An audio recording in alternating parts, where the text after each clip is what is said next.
Hello guys, in today's video I will be showing you how to fix Muzz bug problem. So the answer is easy, just go to the settings and then scroll down to the apps section.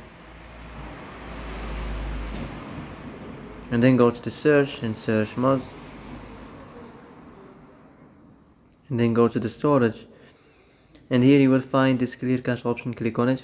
Now you can go check it if it worked, and if it didn't you can try to restart your phone or turn the Wi-Fi off and on, or the Bluetooth or the airplane mode.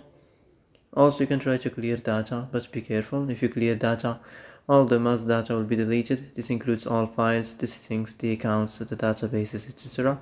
So be careful if you want to clear your data. And that's it for today's video.